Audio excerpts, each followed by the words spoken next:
This is a video lesson on AEC. AEC was introduced by Russell Morgan in 1942. The purpose was to decrease patient exposure, and the function is to eliminate the need for the rad tech to select an exposure time. The AEC timer is a device that automatically ends the exposure when the chamber has received the required radiation intensity, otherwise referred to as X-rays. It's referred to as AEC and also AED, which is automatic exposure device. Notice that the ionization chambers are located above the image receptor, but beneath the patient. The ionization chamber is a thin parallel plate chamber positioned immediately above the image receptor. And if you notice that the center of this has air. So we're going to ionize air. The ionization chambers can be configured in 3 to 5 different chambers. This is just showing the configuration of 3 that we can see the light field that's projected from the collimator light. And we can select different configurations where we select the center chamber or all 3 chambers or just the outer 2 chambers, for example. To determine configurations, there are plastic inserts for the collimators, but they're only accurate at an intended SID, and they're often noted on the corner of the insert. The actual location of the chambers can be determined by making an exposure without a phantom using very low kVp. Activation of one of 3 ionization chambers is the process, and then we're going to have a capacitor that's going to receive and average the electrons from each chamber selected. It'll terminate the exposure once the number of electrons is achieved. The MRT, otherwise called the minimum reaction time or response time, is determined by the length of time necessary for the AEC to respond to the radiation and for the generator to start the exposure. This is going to be the shortest time that you can possibly have with AEC. A unit may have a MRT of less than 1 millisecond. The backup time is the longest time, and it's going to end the exposure if there is an error. So backup times cannot exceed the tube limit and should be set at 150% of the anticipated manual exposure mass. According to U.S. Public Law 90-602, generators must terminate the exposure at 600 mass for exposures above 50 kVp and 2000 mass for exposures below 50 kVp. The AEC selects the exposure time. The technologist is going to select the MA, the kVp, and the detector is activated, which can be preset, by the way, by the APR. Exposure time will be longer with lower MA, lower kVp, and longer SID.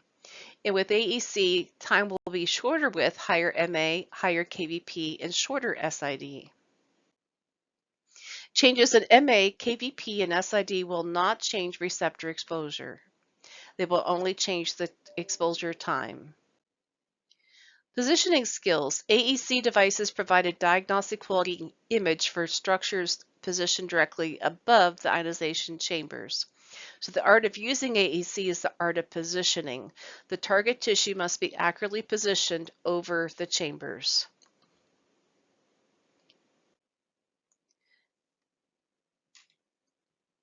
So this is very important when selecting the chambers to make sure that chambers A, B, and C, or the right, center, and left, are correctly aligned with the parts. In this example, we have a problem with positioning in that the center AEC detector was activated. The problem is that you would normally want either the left and the right detectors or all 3 chambers selected for a chest X-ray. When not enough of the structure of interest is positioned over the activated ionization chamber, the AEC detector will attempt to produce a diagnostic quality exposure for whatever is over it. In the example of positioning for a lateral C-spine, the center chamber was activated and should be, but that center chamber cannot be moved if a patient moves. And so therefore what happened was the X-rays were directed toward the raw beam. and not ever the part of interest. Exposure controls permit adjustment of intensity if necessary to terminate an exposure. So it's going to vary the length of the exposure time and changes receptor exposure. That would be the -1, -2, +1, +2 type configurations. So we're changing receptor exposure. What permits us to change receptor exposure when using AEC is it's called exposure controls, otherwise called density controls. And it should not be used to compensate for changes in part thickness or KVP changes. AEC does this automatically. APR stands for Anatomically Programmed Radiography. It's an electronic technique chart. And we've had this in existence since the 90s. But we have two options that can be preset for us. It's manual technique, in which the KVP, MA, and time are selected for us, or AEC can be selected. And with the AEC, the exposure factors of KVP and MA, the ionization chamber configurations, and the exposure controls are preset for us.